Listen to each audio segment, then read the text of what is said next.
بسم اللہ الرحمن الرحیم۔ آپ کی آمد کا بہت شکریہ۔ سب سے پہلے تو میں آپ کے توسط سے پوری قوم کو چیئرمین پی ٹی آئی کے اپیل کے حوالے سے اپڈیٹ کرنا چاہوں گا۔ توشہ خانہ کیس میں آج اپیل کی سماعت ہوئی۔ ڈویژن بینچ نے چیف جسٹس اسلام آباد ہائی کورٹ کی سربراہی میں سماعت کی۔ ہم نے اور خان صاحب کی جو توشہ خانہ میں لیگل ٹیم ہے، جس میں خواجہ عارض صاحب ہیں، اور آج اپیل میں سردار لطیف کوسہ صاحب بھی تشریف لائے تھے، بابر اعوان صاحب بھی تھے، گزارشات کی اور عدالت سے التجا کی کہ خان صاحب کی جو سینٹنس ہیں وہ 426 ضابطۂ فوجداری کے تحت سسپینڈ کی جائے۔ عدالت نے جو ہیں باوجود اپنا یہ کارروائی جو ہے اس میں نوٹس جاری کرنا ضروری سمجھا، اور غالباً جہاں تک مجھے یاد ہے 4 دن کے بعد انہوں نے کہا کہ یہ کیس دوبارہ سنا جائے گا۔ کیونکہ پاکستان میں قانون جو ہیں شارٹ سینٹنسز، جو 3 سال سے لے کے 5 سال اور دوسری کیٹیگری ہے 5 سے 7 سال تک، جو 3 سے 5 سال ہوتے ہیں وہ آرڈینریلی عموماً پہلی پیشی پہ سسپینڈ ہو جاتے ہیں۔ تاہم اس کیس کا پروفائل دیکھ کے یا عدالت نے خود ضروری سمجھا تو انہوں نے جو ہے 4 دن کے بعد جو ہے کارروائی ٹیک اپ کرنے کا اندیا دیا۔ آج 2-3 ڈیولپمنٹس اور ہوئی۔ ایک تو کل ہم گئے تھے اسلام آباد ہائی کورٹ کے حکم پر، میں اور Umair Niazi advocate chairman P T I سے ملاقات کے لیے۔ چیف جسٹس اسلام آباد ہائی کورٹ عامر فاروق صاحب نے تحریری حکم نامہ جاری کیا، جس میں میرا نام تھا، عمیر نیازی صاحب کا نام تھا، میری ریٹ پٹیشن تھی جس میں انہوں نے ڈائریکشن دی کہ ان کی چیئرمین پی ٹی آئی کے ساتھ ملاقات کرائی جائے۔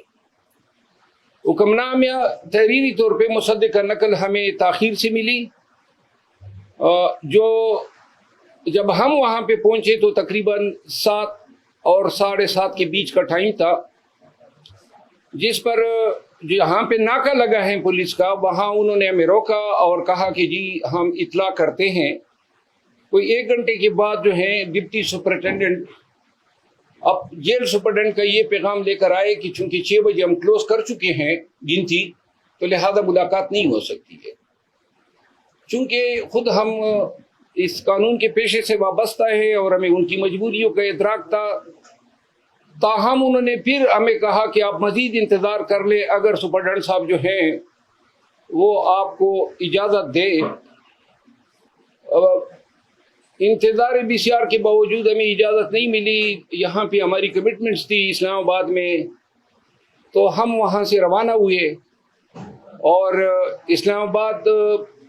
پہنچتے ہوئے راستے میں ہم نے اس حوالے سے ویڈیو بھی جاری کی۔ آج صبح چیف جسٹس صاحب کو میں نے انفارم کیا کہ گرچہ آپ کا حکم نامہ چونکہ ہمیں تاخیر سے ملا تھا، تو جیل حکام نے یہ بہانہ بنا کے ہمیں ملاقات نہیں دی، جس کے بعد جو ہے آج چیف جسٹس صاحب نے چیئرمین پی ٹی آئی کی وہ پٹیشن جس میں انہوں نے A-B کلاس کا مطالبہ کیا ہے اور اڈیالہ جیل منتقلی کی استدعا ہے، اپنے معالج، وکلاء، خاتون خانہ، اپنے بہنوں کے ساتھ جو رسائی یا ملاقات کی جو اجازت ہے، اس مقدمے کی سماعت کی، اور ابھی تک تحریری حکم ہمارے سامنے نہیں آیا ہے، لیکن شاید جو ہے عدالت نے قانون کے مطابق ہمیں اجازت دی ہے۔ جس کے بعد میں شہریار افریدی صاحب کے کیس میں پنڈی ہائی کورٹ گیا، Lahore high court Pindi bench. وہاں میں اس عدالت میں بیٹھا تھا کہ اس دوران مجھے واٹس ایپ آئی اور یہ ایک FIR مجھے موصول ہوئی، جو کہ اٹک پولیس نے درج کی ہے ڈپٹی سپرنٹینڈنٹ جیل کے ایما پہ، کہ جی وہاں جب ہم گئے تو وہاں ہم نے آتا پائیاں کی، کپڑے پاڑے۔ بہرحال یہ ایسے ہی FIR ہے چیئرمین PTI کے خلاف، جس طرح یہ ایف آئی آر تھی، کسی سے تلخ گفتگو تک نہیں ہوئی، نہ ہم عمر کی اس حصے میں ہے کہ سپاہیوں سے ہم آتا پائیاں کریں، اور ہمیں ادراک ہے ان چیزوں کا، لیکن افسوس اس عمر پہ ہوتا ہے کہ جیل سپرڈنٹ اور ڈی پی او جس کا نام ڈاکٹر غیاث گل ہے،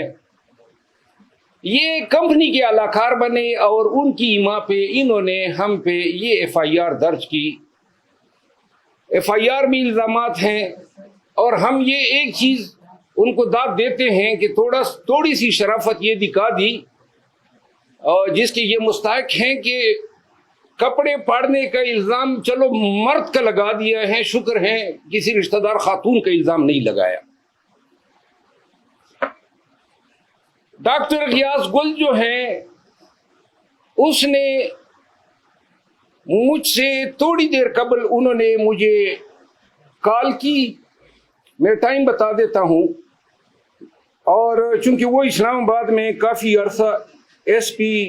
ایس ایس پی وغیرہ رہے ہیں، یہ 1:15 پہ انہوں نے مجھے کال کی، اور ان کے کال سے مجھے پتہ چلا دو چیزوں کا، کہ اس کی بیگم جو کہ ڈی ایم جی آفیسر ہیں، جو یہاں ایک گھر پہ قبضہ کرنا چاہتی تھی، اور جس میں مخالف فریق کا وکیل تھا، اور وہ قبضہ کرنا میں نے ان کو قبضہ کرنے نہیں دیا، اور دوسرا اس نے کوئی پلاٹ لیا ہے غیر قانونی طور پہ، جو دوسرے ایک پی ایس پی آفیسر نے چیلنج کیے، اور میں ان کا وکیل ہوں، اور یہ اس کے ساتھ جو ہے آؤٹ آف دا وے نیکی کی گئی تھی، تو وہ اس کیس میں بھی رسپونڈنٹ ہیں، اور میں اس کا مخالف وکیل ہوں۔ تو ان چیزوں کا حوالہ دیتے ہوئے انہوں نے کہا کہ جی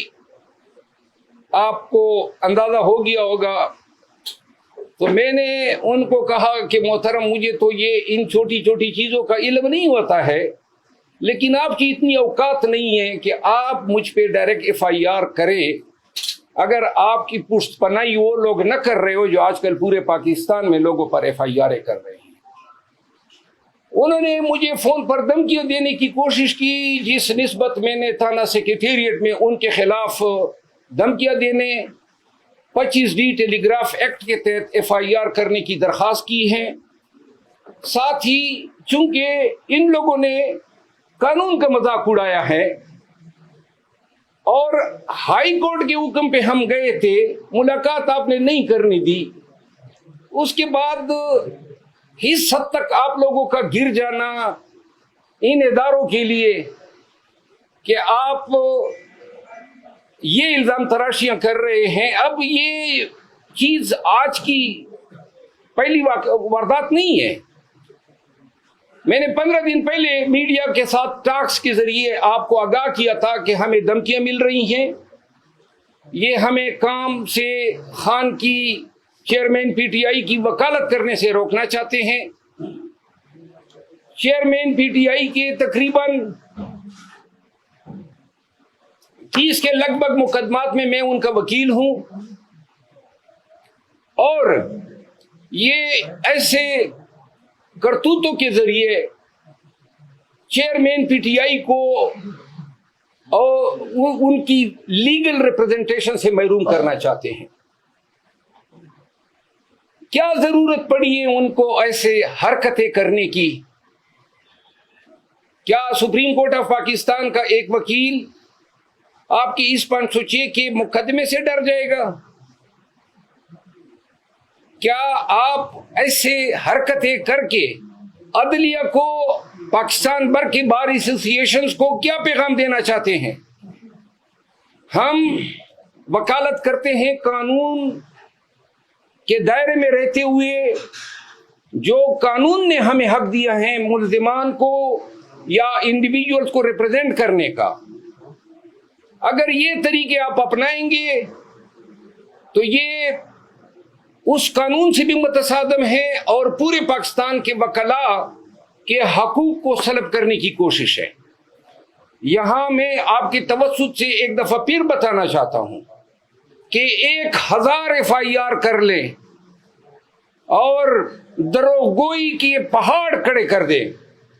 جتنے پرچے کر سکتے وہ کر لو، جتنی دھمکیاں دے سکتے وہ دے لو، جتنا آپ کر سکتے ہیں کرے۔ اگر پاکستانی قوم اور پاکستان کے وکلاء کو ڈرانے کا خیال ہے آپ کے ذہن میں، تو ہم آپ کے ڈر کو جوتے کے نوک پہ رکھتے ہیں، اور انشاءاللہ ہم عدالتوں سے، بالخصوص سپریم کورٹ آف پاکستان سے اور سپریم کورٹ آف پاکستان کے تمام معزز جج صاحبان سے میں ملتمس ہوں کہ آپ کے سامنے پاکستان میں یہ سب کچھ ہو رہا ہے، پاکستان کے عوام کا جینا دوبر کیا ہوا ہے، پاکستان کے وکلاء کے گھروں پہ چھاپے مارے جا رہے ہیں، پاکستان کے سٹیزنز اغوا ہو رہے ہیں۔ کل شہریار افریدی کو 3 MPO جو تھا اس میں آج تاریخ لگی تھی، پنڈی ہائی کورٹ نے اس پہ غصے کا اظہار کیا تھا کہ جی شہریار افریدی کو پھر یہ 5ویں دفعہ آپ نے 3 MPO میں کیوں ملوث کیا۔ آج عدالت میں DC راول پنڈی نے بتایا کہ جی وہ حکم نامہ میں نے واپس لے لیا، ایک ایسے حکم نامہ جن کو یہ کورٹ میں ڈیفینڈ نہیں کر سکتے ہیں۔ شہریار افریدی کے بھائی کو کل رات 12:50 پہ، رات کے 12:50 پہ انہوں نے DC جیلم نے 3 MPO ختم کیا اور ان کو نامعلوم افراد کے حوالے کر دیا۔ شہریار افریدی کا 3 MPO کل انہوں نے ختم کیا، آج پتہ چلا DC اسلام آباد جس کا پہلے 3 MPO کا عدم ہو چکا ہے، اس نے یہ 7ویں دفعہ 3 MPO شہریار افریدی پہ لگا دی۔ تمام جج صاحبان دیکھیں، کیا پاکستان اس لیے بنا تھا؟ یہ ملک ہے، یہ آپ کا آئین ہے، یہ بنیادی حقوق ہے۔ کیا اس طرح ہوتا ہے مہذب معاشروں میں اپنے شہریوں کے ساتھ؟ اور یہ لامتناہی سلسلہ کب رکے گا؟ عدالتیں ہمیں چھوڑ رہی ہیں، عدالتوں سے استدعا ہے نا کہ چھوڑتے ہوئے ساتھ میں یہ بھی احکام کریں کہ آئندہ کوئی ان کو گرفتار نہ کریں۔ جس طرح آج میں داد دیتا ہوں آنریبل جسٹس انوار الحق بنو صاحب کی، انہوں نے آج حکم نامہ کیا کہ پنجاب بھر میں کہیں پر شہریار افریدی کو اگر گرفتار کریں گے 3 MPO میں تو پہلے ہائی کورٹ سے اجازت لیں گے۔ میں یہاں پہ ستائش کروں گا chief justice Peshawar high court Ibrahim Khan sahib کی اس فیصلے کے، جب میرے ساتھ رنگیز خان MPA گیا ہوا تھا، اسد کیسر صاحب، اور انہوں نے کورٹ کے پریمیسز سے اغوا کیا تو انہوں نے کہا کہ میں ملازمت سے استعفیٰ دے دوں گا اگر رنگیز کو پیش نہیں کیا آدھے گھنٹے کے اندر، اور ساتھ میں یہ حکم دیا کہ جب تک آپ کے مقدمہ فیصلے نہیں ہوں گے کوئی آپ کو گرفتار نہیں کرے گا۔ میں نے شہریار افریدی کا قصہ سنایا، گھر گھر یہ کہانی ہے، PTI کے تمام قیادت کے ساتھ ایسا ہو رہا ہے۔ ایک طرف ہمارے خلاف یہ جیلی FIR کی، دوسری طرف انہوں نے نعیم حیدر پنجوتا کو FIA نے 8-8.5 گھنٹے افسے بھیجا میں رکھا۔ آج خواجہ حارث صاحب جو ہیں وہ جا رہے ہیں، 50 سال ہو گئے ہیں خواجہ حارث صاحب کو وکالت کرتے ہوئے تقریباً، آج وہ جا رہے ہیں کہ جناب ایک ایسی انکوائری میں کہ جس میں الزام یہ تھا کہ معزز جج صاحب جو ہیں انہوں نے اپنے ٹائم لائن پہ 2014 سے عمران خان کے خلاف پوسٹ لگائی ہوئی ہیں، ویڈیوز ہیں، میمکری ہے۔ اب اس کا علاج تو یہی تھا کہ اس کی تحقیق ہوتی، اگر یہ جھوٹ تھے، PTI نے اس کو ملائن کیا، غلط اپنی طرف سے پوسٹیں بنا دی، تو اس کی تفتیش کرتے، فیس بک سے پوچھتے، 90 دن کا ٹائم ہوتا ہے کہ جناب یہ اس نے لگائی دی یا نہیں، کیونکہ اس نے ڈیلیٹ کر کے اپنا پروفائل لاک کر دیا ہے۔ 100% اس کے ٹائم لائن پہ اس کے پوسٹیں۔ چیف جسٹس اسلام آباد ہائی کورٹ نے اپنے حکم نامے میں اس انکوائری کا آرڈر کیا ہے، اور اس حکم نامے کی آڑ لے کے FIA چیئرمین PTI کے وکلاء کو ہراساں کر رہی ہے۔ آج چیف جسٹس اسلام آباد ہائی کورٹ کو میں نے بتایا کہ آپ کے حکم کی آڑ لیا جا رہا ہے، اس پورے عمل کی میں شدید مذمت کرتا ہوں۔ یعنی کہ ایک شخص گناہ بھی کرے، غلط کام کرے، اور آپ صرف یہ حق نہیں رکھتے ہیں کہ جناب آپ نے اپنے ٹائم لائن پہ اس شخص کی تصاویر ممکری اور ویڈیو لگائی ہے جس کے مقدمے میں آپ بطور منصف بیٹھے ہوئے ہیں. یہ کہاں کا قانون ہے کہ الزام دہندہ کو آپ کہتے ہیں کہ جی آپ نے الزام کیوں لگایا؟ الزام لگایا تھا، الزام درست تھا، ایک دفعہ پھر لگا رہے ہیں، ایک دفعہ پھر کیمرے کے سامنے پورے ملک کو بتا رہے ہیں کہ وہ انہوں نے لگائی تھی، اسی کا ٹائم لائن تھا، اور ثابت کر دیں کہ ہمارا یہ الزام غلط ہے، ہم ہر سزا بھگتنے کو تیار ہیں. لیکن آپ تحقیق کی بھی اجازت نہیں دے رہے ہیں، سچ تک پہنچنے کی پرمیشن نہیں ہے. فیس بک سے پوچھ نہیں رہے ہیں، ان سے کیوں نہیں پوچھتے ہیں کہ آپ بتائیں نا، آپ نے اپنا اکاؤنٹ سے یہ آپ نے ڈیلیٹ کیے، آپ نے اکاؤنٹ لاک کر دیا، آپ نے ابھی تک ان کا بیان ہی نہیں لیا ہے، اور جو کہہ رہے ہیں کہ حضرت یہ کر رہے ہیں آپ ان کے پیچھے پڑ گئے. اس فستائیت کی اجازت نہیں دی جا سکتی ہے. اخیر میں چیئرمین پی ٹی آئی کے جو کیسز ہیں اس حوالے سے انشاءاللہ 1-2 دن کے اندر ہم مکمل ایک اسٹریٹجی بنا رہے ہیں. جو ہی ہماری ملاقات ہوتی، آج میں نے یہ جو جیلی کیس تھا جو بنایا ہے، یہ غیاث گل نے لوگوں کی ایما پہ، اس میں نے پری اریسٹ بیل کرا لیے اسلام آباد ہائی کورٹ سے. ہم چاہتے ہیں کہ یہ مقدمہ ہم پہ ثابت کریں، لیکن اگر ثابت نہیں کر سکے تو جس نے ایف آئی آر دی ہے اور جس کی مرضی تھی ہوئی ہے وہ پھر ملیشیس پراسیکیوشن کے کیسز کے لیے بھی تیار ہو جائیں. میں آپ سب کا بہت مشکور ہوں کہ آپ اس گرمی میں میرے دفتر تشریف لائیں. تھینک یو سو مچ. اگر کوئی سوال ہو تو میں حاضر ہوں. مروا صاحب، آج ڈبل بینچ میں بھی کارروائی کی خانہ کیس کے حوالے سے، اس حوالے سے ذرا تھوڑا بتائیے گا کہ وہ کیوں اتنا ڈیلے کر دیا گیا؟ دیکھیں، پی ٹی آئی کے ساتھ اور چیئرمین پی ٹی آئی کے ساتھ انصاف نہیں ہو رہا ہے، اور انصاف پورے ملک میں نہیں ہو رہا ہے. انصاف کے تمام ادارے جو ہیں، جب انصاف کی ضرورت پاکستانیوں کو پڑی تو جناب علی ایک دوسرے کی طرف دیکھ رہے ہیں، تماشا کر رہے ہیں.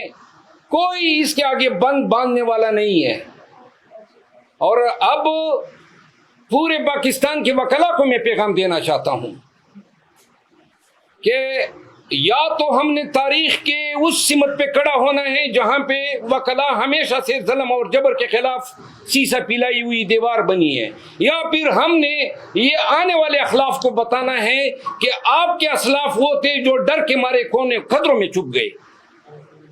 جی اچھا سر، آپ کے اوپر بھی ابھی پریشر بلڈ اپ ہو رہا ہے، جیسے آپ مقدمہ ہوا، تو آپ اس راستے سے ہٹیں گے خان صاحب کا جو ساتھ دے رہے ہیں، کیونکہ آپ کے اوپر زیادہ نظریں ہیں اس وقت پی ٹی آئی کارکنان کی اور ان کے؟ جناب، میں شاید ان سب کا پرنسپل ٹارگیٹ ہوں، اور میں نے آج ٹویٹ میں بھی کہا ہے کہ جب تک سانس میں جان میں زندگی ہے، سانس ہے، تو خان کے ساتھ ہیں، خان کے کیسز لڑیں گے. بے شک یہ سانس اگر یہ لوگ چھین سکتے ہیں چھین لیں، تو پھر شاید ہمارا بس نہ چلے. Thank you so much.